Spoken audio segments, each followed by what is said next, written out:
नमस्ते बच्चों, मैंने आज आपको व्याकरण का पार्ट 1, 2 व 3 का अध्ययन करेंगे। वैसे मैं आपको ये सब पहले पढ़ा चुकी हूँ, लेकिन इसमें आज मैं आपको ये नोट द्वारा बताऊंगी भाषा, लिपि और व्याकरण। पहला अध्याय है, जब मनुष्य के पास भाषा नहीं थी, वह इशारों और चिन्हों के द्वारा अपने विचारों का आदान प्रदान करता था। भावों तथा विचारों के आदान प्रदान का माध्यम भाषा है। ठीक है, भाषा के दो रूप होते हैं। मैं आपको पहले भी मैंने आपको बताया कि मैं आपको लाइव क्लासेस में ये चीज़ें बता चुकी हूँ, लेकिन ये दोबारा दोहरा रही हूँ। भाषा के दो रूप होते हैं, मौखिक और लिखित। मौखिक भाषा सबसे पहले बच्चा अपने परिवार और आसपास के वातावरण से सुनकर और बोलकर सीखता है। इसे भाषा का मौखिक रूप कहते हैं। लिखित भाषा, जब बच्चा विद्यालय जाता है, वहाँ वह भाषा को पढ़ना लिखना सीखता है। इस भाषा का लिखित रूप कहते हैं। भारत में बहुत सी भाषाएं बोली जाती हैं, पर मुख्य रूप से हिंदी हमारी राष्ट्रीय भाषा है। भारत के संविधान में 22 भाषाओं को मान्यता दी गई है।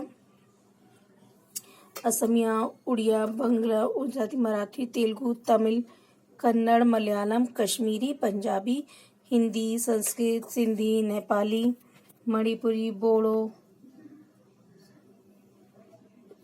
संथाली, मैथिली, डोगरी तथा कोंकणी मुख्य भाषाएं हैं।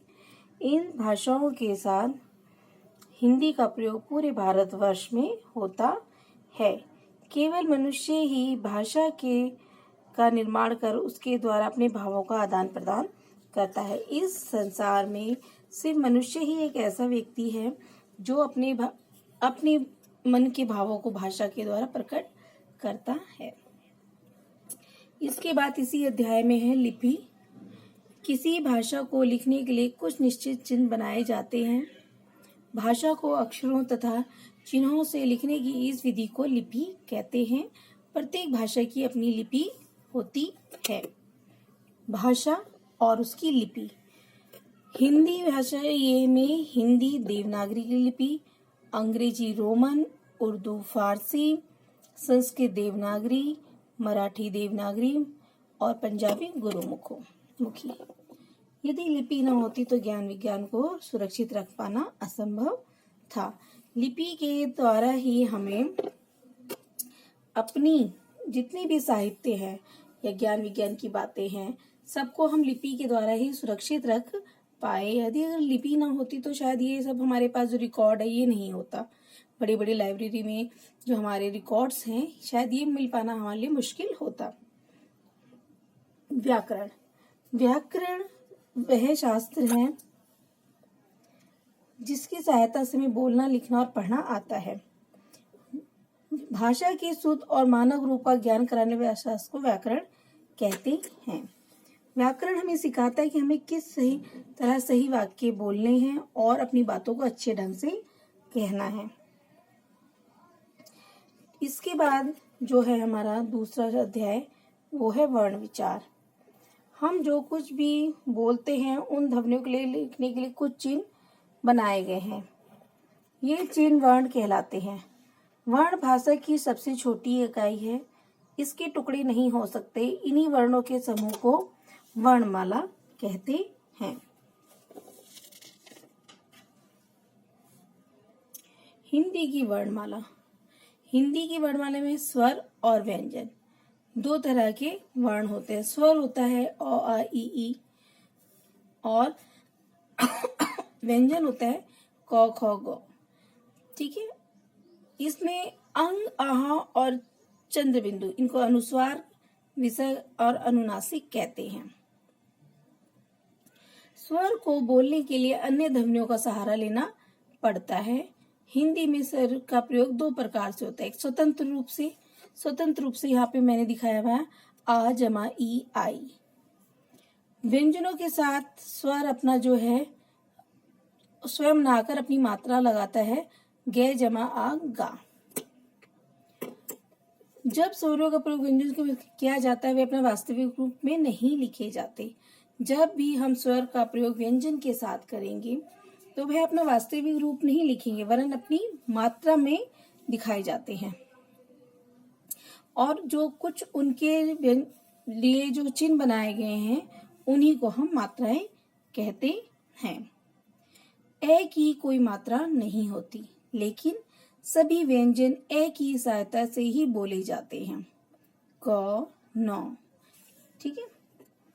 स्वर के भेद। स्वर के 3 भेद हैं, ह्रस्व स्वर, दीर्घ स्वर, प्लुत स्वर। ह्रस्व स्वर जिन स्वरों के उच्चारण में बहुत थोड़ा समय लगता है उन्हें ह्रस्व स्वर कहते हैं। हिंदी में 4 स्वर हैं, अ, ई, उ, र। दीर्घ स्वर जो ह्रस्व स्वर से दुगना समय लेते हैं उनको हम दीर्घ स्वर कहते हैं, आ, ई, उ, ए, ऐ, ओ, औ। प्लुत स्वर जिन स्वरों के उच्चारण में ह्रस्व स्वर से 3 गुना समय लगे, जैसे ओम। ठीक है, ये प्लुत स्वर। इसके बाद आता है व्यंजन। लिखने और बोलने में व्यंजनों के 2 रूप मिलते हैं, स्वर रहित व्यंजन, स्वर सहित व्यंजन। अंग की ध्वनि अंग को अनुस्वार कहा जाता है। इसका उच्चारण करते समय हवा केवल नाक से निकलती है, जैसे अंग, पंच, पतंग, सुंदर। आप जब इनको बोलेंगे तो आपको खुद महसूस होगा कि ये अंग की जो ध्वनि आ रही है नाक से आ रही है। चंद्रबिंदु अनुनासिक कहा जाता है। इसका उच्चारण करते समय हवा मुख और नाक दोनों से निकलती है, जैसे 5, सांप, आंख, कांच। और विसर्ग का उच्चारण है की तरह झटके से होता है, जैसे अतः, प्रातः, पुनः। जब 2 व्यंजन एक साथ आए और उनमें पहला व्यंजन स्वर रहित तथा दूसरा स्वर रहित तो संयुक्त व्यंजन कहलाते हैं। व्यंजनों के मिलने पर इनका रूप भी बदल जाता है, जैसे त, जमा र, त्र। चित्र, मित्र। वर्ण संयोग। हिंदी में 2 भिन्न व्यंजनों के संयुक्त व्यंजन बनाए जाते हैं जिन्हें वर्ण संयोग कहते हैं, ट, ठ, मट्ठा। द्वितीय व्यंजन। जब 2 समान व्यंजन एक साथ आए और उन्हें पहला व्यंजन स्वर रहित हो तथा दूसरा स्वर सहित हो तो उन्हें द्वितीय व्यंजन कहते हैं, जैसे पत्ता, पत्ता। त,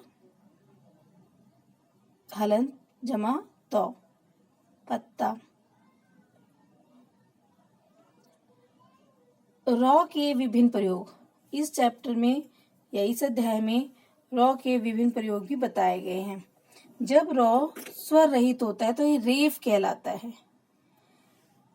और यह आगे वाले वर्ण के सिर पर लगता है, जैसे र, जमा द, द्र, दर्द।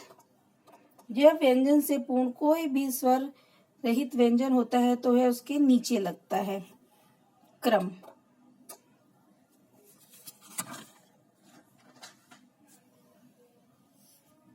ट व ड के साथ र का प्रयोग होने पर र उसके नीचे पदेन के रूप में लगता है, जैसे ट, जमा र, ट्रेन।